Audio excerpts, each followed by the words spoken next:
ఉల్టా చోర్ కొత్వాల్ కో డాంటే అనే సామెతకు నిలువెత్తు రూపం వాకడ తిరుమలరావు అనే చెక్ బౌన్స్ కేసు నిందితుడు. కాంట్రాక్టర్ గా విఫలమై చెక్కులు ఇచ్చి అవి బౌన్స్ కావడంతో రకరకాలుగా బెదిరింపులకు దిగి పోలీసులు కేసు ఎదుర్కొంటూ ఇప్పుడు తనకే డబ్బులు ఇవ్వాలంటూ పోలీసులను ఆశ్రయించాడు. ఇక చెక్ బౌన్స్ కేసులు కోర్టు విచారణకు రావడంతో మీడియాకెక్కి నానా యాంగి చేశాడు. ఇక మొగుణ్ణి కొట్టి మొగసాలకెక్కినట్లు అతడి కథ చూడండి.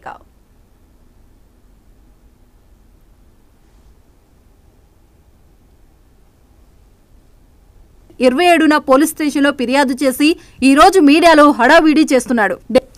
75 కోట్ల రూపాయలకు పైగా చెక్కులు ఇచ్చి చెక్ బౌన్స్ కేసులో కోర్టు కేసు ఎదుర్కొంటున్న వాకడ తిరుమలరావు అనే ఒక మాజీ కాంట్రాక్టర్ ఆదిత్య సంస్థ మీద బురద చల్లడానికి 4-5 నెలల నాటి నుండి ఎఫ్ఐఆర్ ను చూపిస్తూ మీడియాలో హడావిడి చేస్తున్నాడు.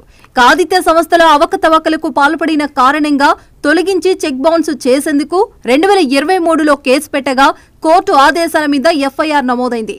ఆ తర్వాత అక్రమంగా సంస్థ ఆవరణలో ప్రవేశించి గొడవకు దిగినప్పుడు కూడా ఎఫ్ఐఆర్ నమోదైంది. అలా 2023 ఆగస్టు మొదలు 2024 మార్చి వరకు 4 సార్లు పోలీస్ కేసులు నమోదు కాగా తనకి డబ్బులు ఇవ్వాల్సిందంటూ 2024 ఏప్రిల్ 27న పోలీస్ స్టేషన్లో ఫిర్యాదు చేసి ఈ రోజు మీడియాలో హడావిడి చేస్తున్నాడు. 75 కోట్ల 16 లక్షల చెక్కులు బౌన్స్ చేసిన వ్యక్తి 6 నెలల తర్వాత కోర్టుకు హాజరు కావాల్సిన సమయంలో కొత్తగా తనకి బకాయి ఉన్నట్లు అర్థం లేని ఫిర్యాదు చేయడం విచిత్రం. పేరు ప్రతిష్టలున్న సంస్థ మీద వ్యక్తుల మీద బురద చల్లే ప్రయత్నంలో భాగంగా దుష్ప్రచారానికి పూనుకోవడం అతగాడి దిగుజారుటానికి నిదర్శనం.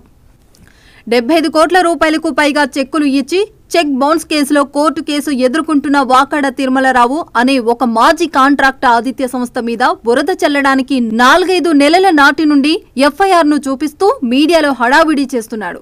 ఆదిత్య సంస్థలో అవకతవకలకు పాల్పడిన కారణంగా తొలగించి చెక్ బౌన్స్ చేసేందుకు 2023లో కేసు పెట్టగా కోర్టు ఆదేశాల మీద ఎఫ్ఐఆర్ నమోదైంది. ఆ తర్వాత అక్రమంగా సంస్థ ఆవరణలో ప్రవేశించి గొడవకు దిగినప్పుడు కూడా ఎఫ్ఐఆర్ నమోదైంది.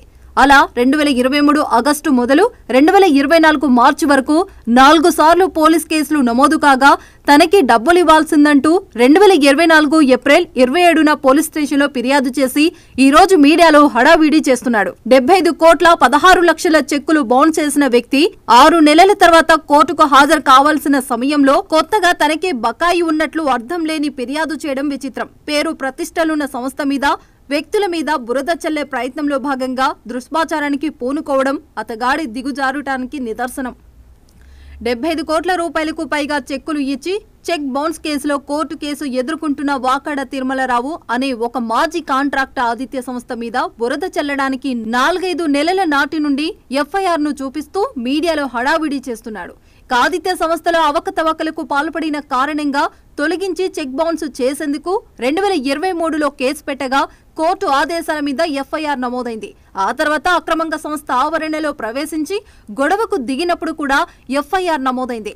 అలా 2023 ఆగస్టు మొదలు 2024 మార్చి వరకు 4 సార్లు పోలీస్ కేసులు నమోదు కాగా తనకి డబ్బులు ఇవ్వాల్సిందంటూ 2024 ఏప్రిల్ 27న పోలీస్ స్టేషన్లో ఫిర్యాదు చేసి ఈ రోజు మీడియాలో హడావిడి చేస్తున్నాడు. 75 కోట్ల 16 లక్షల చెక్కులు బౌన్స్ చేసిన వ్యక్తి 6 నెలల తర్వాత కోర్టుకు హాజరు కావాల్సిన సమయంలో కొత్తగా తనకి బకాయి ఉన్నట్లు అర్థం లేని ఫిర్యాదు చేయడం విచిత్రం. పేరు ప్రతిష్టలున్న సంస్థ మీద వ్యక్తుల మీద బురద చల్లే ప్రయత్నంలో భాగంగా దుష్ప్రచారానికి పూనుకోవడం అతగాడి దిగుజారుటానికి నిదర్శనం. 75 కోట్ల రూపాయల